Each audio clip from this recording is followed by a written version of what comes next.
मैं Jaya Kumari MJK high school +2 Chamua Paschim Champaran the Bihar teacher history maker मेरा mobile मेरी शिक्षा के इस पावन मंच पर उपस्थित सभी विद्वतजन को मेरा यथोचित अभिवादन। एक सुविचार के साथ मैं फिर ऑनलाइन क्लास में उपस्थित हूँ। संगति से मन की गति, बुद्धि, यश, ऐश्वर्य बढ़ती है या बिगड़ जाती है।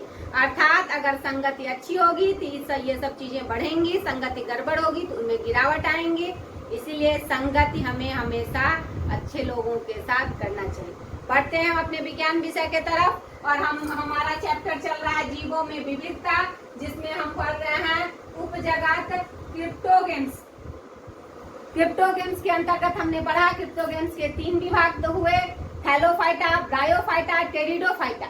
तो ये जो है हमारा थैलोफाइटा में जड़, तना, पत्ती विभेदित नहीं होती है, इसीलिए इसका नाम थैलोफाइटा रखा गया, क्योंकि इसका शरीर एक थैला की तरह दिखाई देता है, इसीलिए इसे हम थैलोफाइटा कहते हैं। तो ये जो थैलोफाइटा है इसके अंतर्गत आता है कौन? शैवाल या एल्गी, और दूसरा लाइकेन। ये सब पौधे जो हैं वो आते हैं थैलोफाइटा के अंतर्गत। तो शैवाल जो है उसे पादप जगत का सबसे सरल जीव कहा जाता है। शैवाल का अध्ययन हम फाइकोलॉजी विज्ञान के अंतर्गत करते हैं। तो हमने बहुत सारे शैवाल पढ़े थे, जिसमें कि हमने एक कोश की, बहुकोश की शैवाल पढ़े, शाखित शैवाल, अशाखित शैवाल, स्वच्छ जल में रहने वाले शैवाल, गर्म पानी में पाए जाने वाले साले, बहुत सारे शैवाल के बारे में हमने जाने। जैसे कि एसिटाबलेरिया जो है वह सबसे छोटा एक कोश की शैवाल है। माइक्रोसिस्टिस जो है सबसे बड़ा दैत्याकार समुद्री घास उसको कहते हैं। टीलियम जो शैवाल है सबसे छोटा गुणसूत्र वाला शैवाल है। अलवा शैवाल जो जापान में, उसे हम सलाद के रूप में उपयोग वहाँ के लोग करते हैं, जिसको कि समुद्री सलाद कहा जाता है। तो इस तरह से बहुत सारे शैवाल प्रयोगशाला में एगार शैवाल का उपयोग होता है, जो कि लाल शैवाल होता है। तो आज हम शैवाल स्पेशली पढ़ेंगे स्पाइरोगैरा, जो कि एक हरित शैवाल। स्पाइरोगैरा जो है यह उपजगत क्रिप्टोगेम्स में आया, वर्ग थैलोफाइटा हुआ। यह एक नील हरित शैवाल है। इसकी विशेषता यह है कि इसे हम तालाब का रेशम कहते हैं स्पाइरोगैरा। स्पाइरोगैरा का जो शरीर होता है वह लंबा और शाखित बहुकोशिकी तंतु जैसा होता है। इसका शरीर कैसा हुआ? लंबा और शाखित बहुकोशिकी तंतु जैसा होता है। प्रत्येक तंतु में आयताकार कोशिकाएं लंबवत रूप में बिछी हुई रहती हैं। इसके प्रत्येक तंतु में कोशिकाएं कैसी होती हैं? तो आयताकार। और किस रूप में रहती हैं? तो लंबवत रहती है, यानी कि इनकी कोशिकाएं आयताकार और लंबवत रूप में सजी होती है। प्रत्येक कोशिका की लंबाई चौड़ाई से अधिक होती है।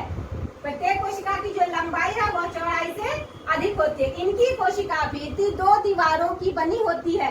पहली दीवार यानी कि बाहरी दीवार पैक्टिन की और भीतरी दीवार सेल्यूलोज की। बाहरी दीवार जो पैक्टिन होती है वह लगातार जल के संपर्क में रहने से इसके पैक्टिन जो है वह घुल जाते हैं, इसके तंतु मुलायम हो जाते हैं। इसीलिए स्पाइरोगैरा को हम तालाब का रेशम कहते हैं, क्योंकि पैक्टिन जो है वह जल के संपर्क में रहकर घुल जाता है। स्पाइरोगैरा की जो कोशिका है वह करीब करीब मध्य में साइटोप्लाज्म में एक बड़ा रिक्तिका पाया जाता है। स्पाइरोगैरा की जो कोशिकाएं हैं उसके मध्य में साइटोप्लाज्म में एक बड़ी रिक्तिका पाई जाती है या वैक्यूल्स पाए जाते हैं। साइटोप्लाज्म में 1 से 16 सर्पिल रिबन के आकार की संरचना बिछी रहती है। रिबन मतलब फीता की तरह बिछी रहती है। हरित लवक या क्लोरोप्लास्ट पाया जाता है। कैसा? तो 1 से 16 सर्पिल रिबन के आकार के हरित लवक या क्लोरोप्लास्ट पाया जाता है। किसमें? तो स्पाइरोगैरा।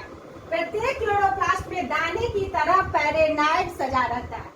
प्रत्येक क्लोरोप्लास्ट या हरित लवक में दाने की तरह क्या सजा रहता है? तो पायरेनाइड सजा रहता है। कोशिका के मध्य में एक न्यूक्लियस होता है, अर्थात एक केंद्रक होता है, जो साइटोप्लाज्म के बने रज्जुओं से लटकता रहता है।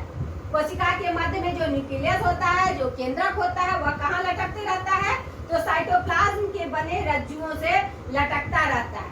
क्लोरोप्लास्ट में स्थित क्लोरोफिल की सहायता से स्पाइरोगैरा अपना भोजन स्वयं बनाता है, इसीलिए वह स्वपोषी कहलाता है। अर्थात स्पाइरोगैरा में क्लोरोफिल पाया जाता है, जिसके कारण वह अपना भोजन स्वयं बनाता है, इसीलिए वह स्वपोषी कहलाता है। तो इसका मेन चीज यह याद रखना है कि स्पाइरोगैरा जो है ये उपजगत क्रिप्टोगेम्स में आया और इसका वर्ग थैलोफाइटा हुआ।